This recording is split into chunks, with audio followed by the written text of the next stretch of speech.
Představ si, že ti jednoho dne zemře někdo, koho miluješ, a pak ti přijde zpráva: Ahoj. Přesně tak začíná jedna z nejděsivějších epizod Black Mirror Be Right Back. Příběh ženy, která po smrti svého partnera začne používat umělou inteligenci vytvořenou z jeho zpráv, videí, hlasu a příspěvků na sociálních sítích. AI mluví jako on, píše jako on, pamatuje si společné momenty. A čím déle s ní žena komunikuje, tím těžší je poznat, že ten člověk už ve skutečnosti neexistuje.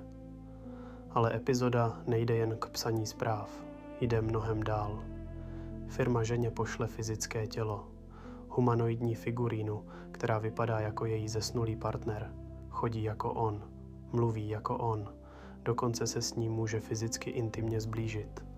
A přesně v tom okamžiku přestane být příběh o technologii a stane se příběhem o tom, co jsme ochotni udělat, abychom se nemuseli rozloučit.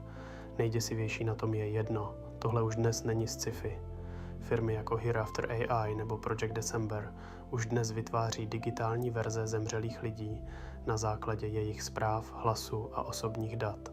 Některé AI dokážou napodobit lidský hlas během několika sekund. Jiné analyzují roky konverzací, aby co nejpřesněji kopírovali osobnost člověka. A technologie se zlepšuje neuvěřitelně rychle.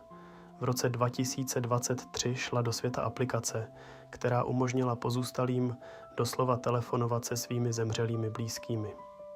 Hlas byl rekonstruován z nahrávek. Odpovědi generovala AI trénovaná na jejich konverzacích.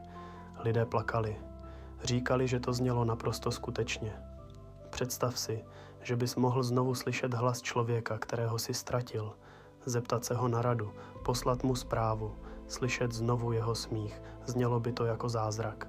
Jenže psychologové varují, že právě to může být velmi nebezpečné, protože smutek funguje jen tehdy, když se člověk postupně naučí přijmout ztrátu. Ale co když ten člověk nikdy úplně nezmizí? Co když bude pořád online, pořád odpovídat, pořád existovat uvnitř telefonu? Někteří odborníci se bojí, že by lidé mohli zůstat emocionálně uvěznění v minulosti, že by se nikdy skutečně nerozloučili, že by smutek přestal být procesem uzdravení a stal se věčnou smyčkou. A pak přichází ještě děsivější otázka. Je to vůbec ještě ten člověk? Nebo jen algoritmus, který se naučil dokonale napodobovat jeho chování, protože AI necítí bolest, necítí lásku, necítí vzpomínky, jen vypočítává nejpravděpodobnější odpověď. A přesto lidský mozek velmi rychle zapomíná, že komunikuje se strojem. Studie ukazují, že lidé si dokážou vytvořit silné emocionální pouto i k jednoduchému chatbotovi. A čím realističtější AI bude, tím silnější tyto vztahy budou. A možná si teď říkáš, že tohle se týká jen lidí, kteří ztratili někoho blízkého. Ale zkus se zamyslet.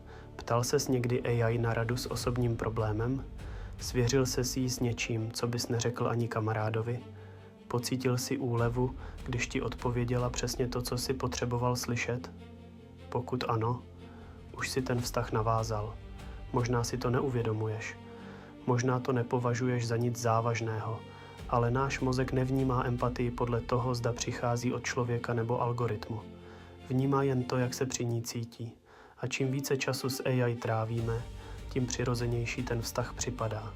Teď si představ, že by tato AI měla tvář, hlas, tělo, hlas někoho, koho si miloval. A teď si představ, kam by to celé mohlo vést. Humanoidní roboti dnes existují. Boston Dynamics, Tesla Optimus, Figure AI. Každý rok jsou realističtější. Co když jednou bude možné spojit digitální osobnost zemřelého člověka s fyzickým tělem robota? Přesně jako v Be Right Back. Tělo, které chodí po domě, které vaří kávu, které tě obejme, které vypadá jako on, mluví jako on, ale není to on. Nikdy to nebude on. Možná jednou přijde doba, kdy smrt nebude znamenat konec online existence člověka. Sociální sítě zůstanou aktivní, hlas zůstane uložený. Osobnost bude dál odpovídat pomocí AI, digitální duchové mezi námi. A možná jednou nebude nejtěžší ztratit člověka, ale rozhodnout se, jestli ho nechat odejít.